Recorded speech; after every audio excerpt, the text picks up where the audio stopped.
All right, welcome to today's talk. We're talking about persuasion, marketing, sales, negotiation, closing deals, all those things you need to really get the highest levels in the financial, hemisphere.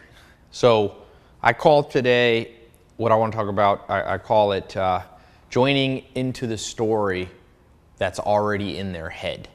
And I was just training some of the salespeople. Remember, this whole program is born out of the exact same training that I do for people who are in sales in the different companies that I own. So this has been tried and tested through the trenches. Make sure, by the way, I just want a little note on all these. Make sure you're showing up on the live calls twice a month. This is really the most important part of this whole program. Go through the vault of the other past calls. There's very important things for you as somebody that's kind of getting to the pinnacle of your success financially. So back to the talk, back to the subject. When you are, I'm always trying to like drill down to the essence. It's like, remember, I'm not somebody who's formally trained, don't have an MBA, learn this stuff old school way. And one of the things that when I try to distill down the most important things that you have to know in sales and persuasion, I always come back to this one, which is, you know why you're not closing enough deals? You know why your website's not converting people correctly? It's because you're hitting them with a story that's not already in their head. So let's say you're negotiating. If you want to always win in a negotiation, I can tell you the simplest formula. Have competitive intelligence about what they're already thinking.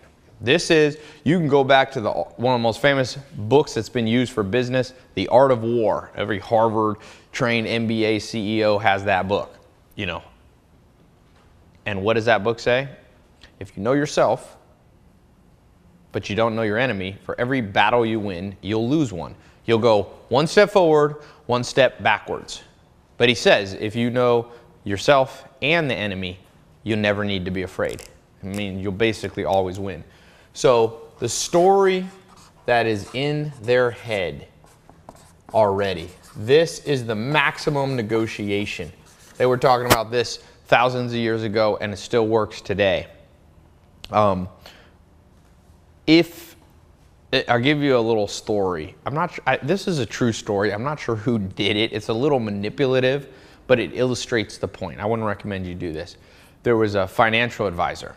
I think they were in the Midwest somewhere. And they would do these seminars for rich people. And then they would feed them dinner, have this really nice dinner. They'd send out letters to like rich old people.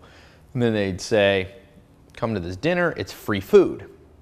And then when the people got there for the dinners, they would entertain them and give a little talk about why they were the world's best financial advisor, best stockbroker, and hopefully, 5% of the room would do business with them, and that's how they made their money. But this one financial advisor probably read The Art of War, and he took his secretary and he said, I want you to go in the parking lot and you watch, and I think they had a little walkie-talkie. And she said, you watch the cars that people pull up in. Because they were just sending these letters out to like rich neighborhoods. You don't know if everybody's rich coming. So she would call them and be like, couple coming in now, Mercedes. Couple coming in now, whatever, old beat up junk car. And that financial advisor would seat all the wealthiest people with the nicest car in the seats right in front of where he was talking and give them the best filet mignon dinners. And then all the people who, their story was like a poor car, he stuck them in the back and he didn't pay attention to them. And he made a lot more money than the average person doing those financial advisor dinners. Now again, I don't recommend you do this, but what's the principle there? Well, the principle is once he knew the story in their head, if you're an old couple and you pull up in a Rolls Royce, there is a different mental conversation in your head. You're wondering about, you're going, oh, well, how do I avoid taxes? I've got, $2 million in dividends this year. That's the story in your head around your finances. So he, as a financial advisor, he was at an advantage when he talked to them. He could change the whole talk at dinner and be like, maybe some of you here have dividends accruing and you're worried about taxes. Well, I happen to be a specialist in that area, and if you do business with me, I'm going to show you how I'm going to take these $2 million, and instead of you paying ordinary income tax on all that at 35% and paying $700,000 of taxes, I've got a few strategies where you're going to cut that to only pay $300,000. I'm going to cut your tax bill in half. Now, you're not speaking to the story that's in the broke person that pulled up in an old, what's a junky car? An old person might drive. An Oldsmobile, right? So the Oldsmobile car. Although I was with Adam Carolla the other day, and he showed me he collects old Lamborghinis. You've probably seen him, and he collects Paul Newman's race cars, and they were Oldsmobiles. You know that? It's pretty cool. So, little side note, unrelated to this talk, but. By the way, when I was talking to Adam Carolla, I made sure I talked the story that was already in his head. When you meet big, powerful success stories, if you meet Warren Buffett, I met Elon, got to hang out with Elon Musk a little bit. I'm not going to talk about what's in my head. I wasn't like, you know what, I got these new Jordans. When I went up to Elon, when I was talking to Elon Musk, I was talking about space, because I know one thing about Elon Musk, because I know Ashley Vance, who wrote the in-depth and the only authorized biography of Elon Musk ever written. And he said, Elon Musk basically only cares about space.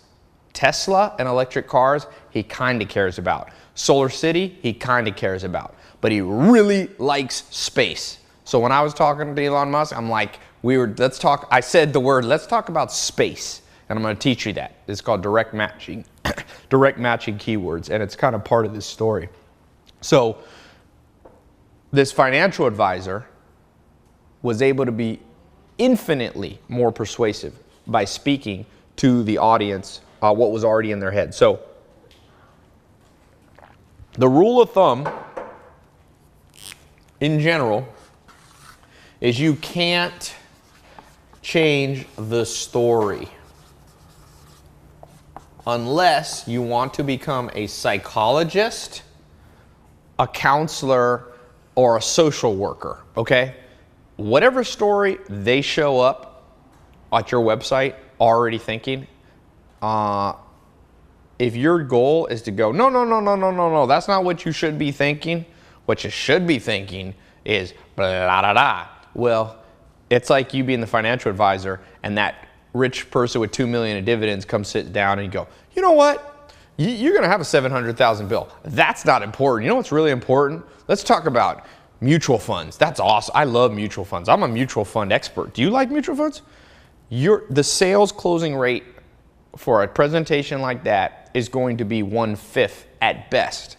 You can have a 500% increase in the conversion rate. And I've tested this over and over. I've had millions of people visit websites that I have, more than millions, but millions at a time. And I know every time I try to tell them something that's not the story, I'm just wasting my time, and I'm wasting their time. There are the occasional, about 5% of people will listen to a news story, but that's not good odds. What about the other 95%? Figure out how to sell to the 95% and you'll make a lot more money. Number two, how do you do this? Well, the oldest rule, right, of know your customer. This is going further. Knowing your customer isn't enough. That was good business advice in the 1980s. Why? They didn't have the tools that you and I have now. So I want you to forget that. Forget knowing thy enemy. Knowing thy customer. That's old school. I want you to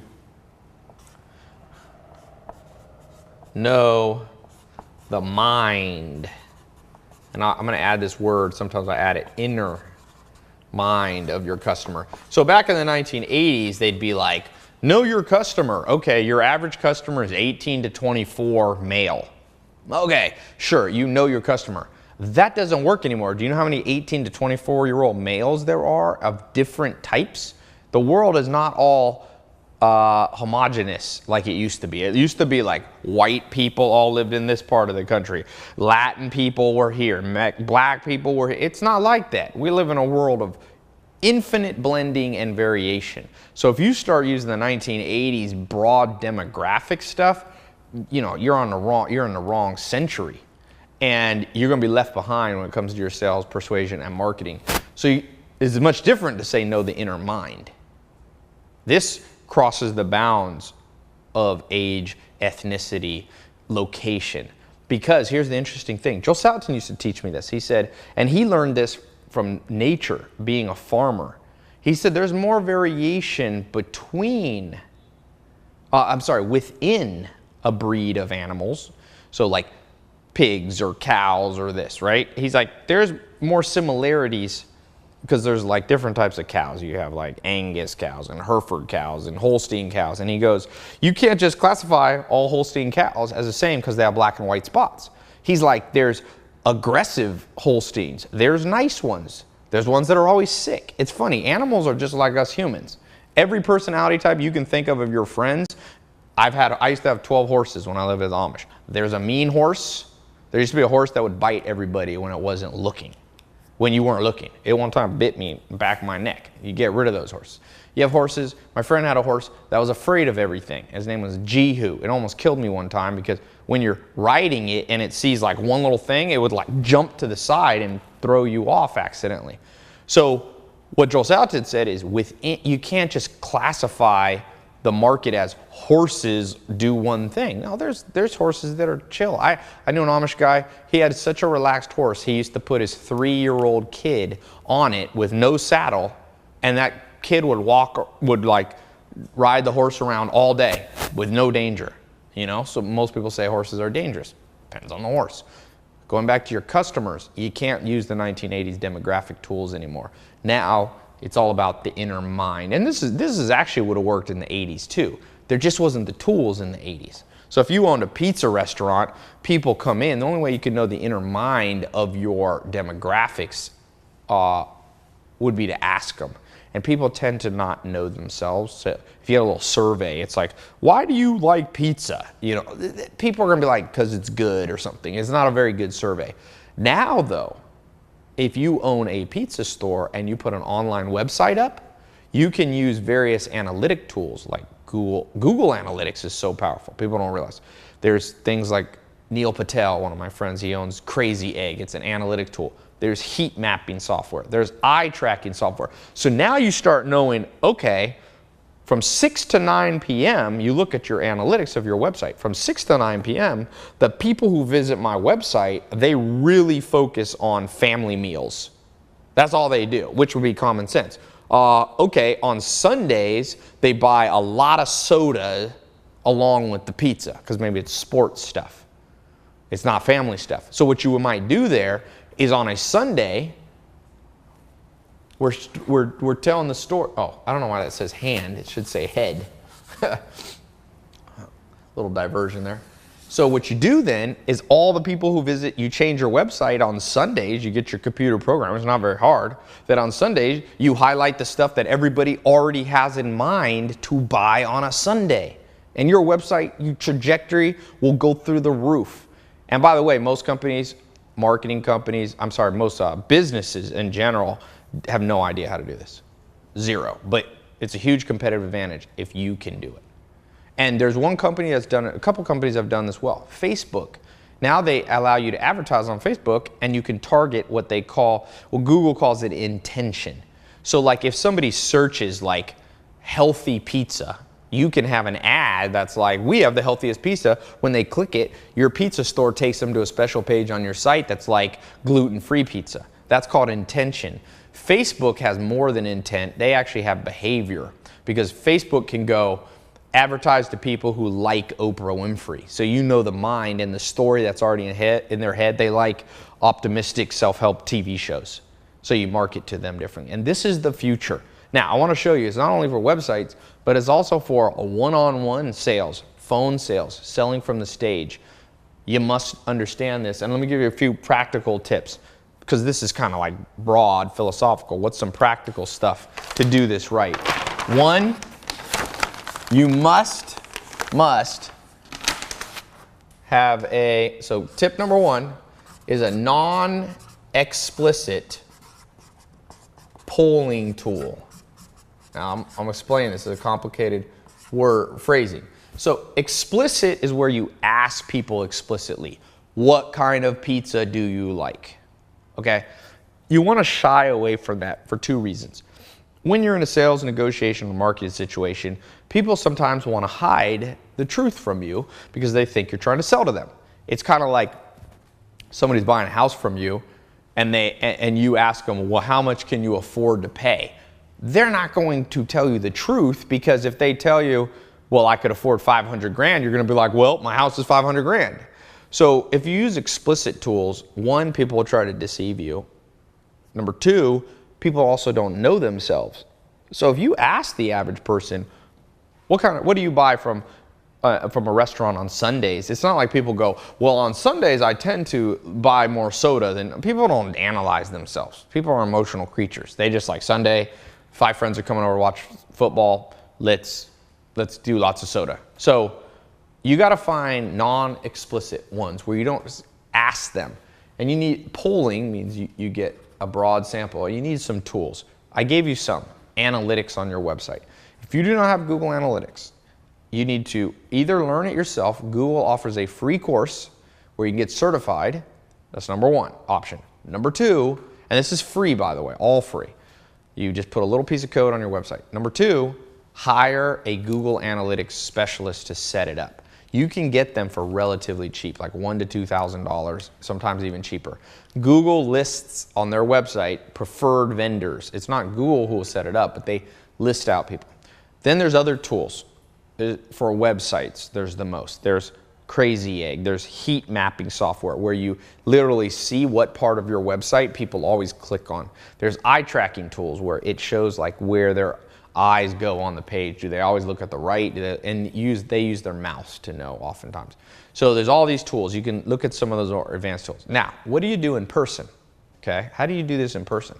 And I'll tell you the simplest one. I kind of invented a phrase. I call it direct matching words or keywords. So what you have to do, let's say you're not in the business of selling just on a website, you're also talking to them on the phone, in person, from the stage, so small groups. You listen to them, and you listen well. You know, when I was in sales, one of the first tools I learned, people would get on the phone. I had a little website where I'd generate, I'd give people good information about how to buy life insurance, about how to buy lots of different things, and then I would explain to them that I would talk to them one-on-one on the phone if they wanted more info. It's called content marketing. I was one of the first people to do that.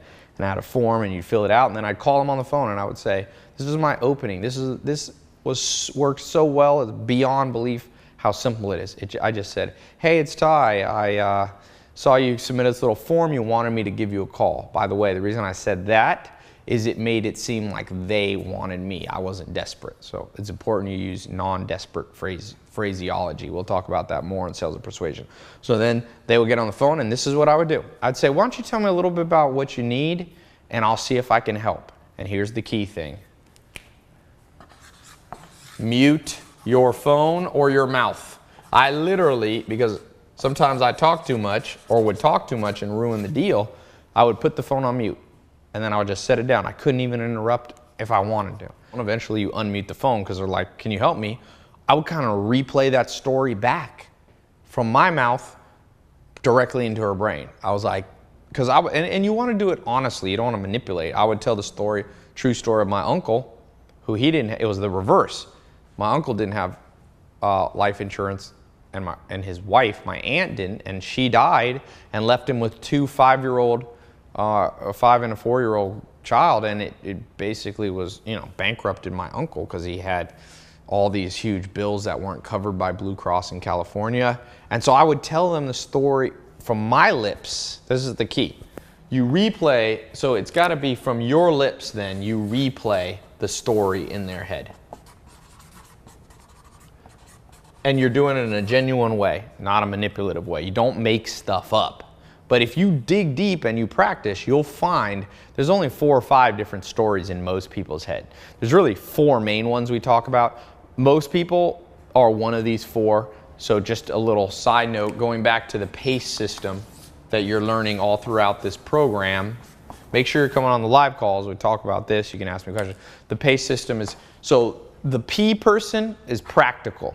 The practical person's story in their head is usually, I want to collect information and make a logical decision. Okay? They'll have some variation of that. That's personalized. The A person, the action type person, will have a story about, I'm ready to get something done. I do things, let's go. So they'll have an impatient story. So you're going to speak to them with that same frame. The social person will have kind of a jolly old, hey, I like people, and no, I'm working on this, kind of like this light feeling. That's the story, the type of story they'll tell. And the E person is the emotional fear-based person. They'll have a lot of fear.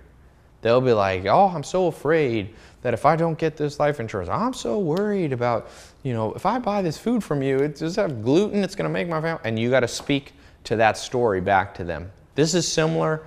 This is an advanced version of some of the basic stuff you learn in sales, like mirroring and all that. This is the next generation stuff. All that stuff was good for the 1980s, but you got to learn the stuff that works in the 21st century. So, direct matching keywords. This gets you right into the story. Competitive intelligence, knowing, listening, using these polling tools if you're selling on a website, e-commerce kind of things.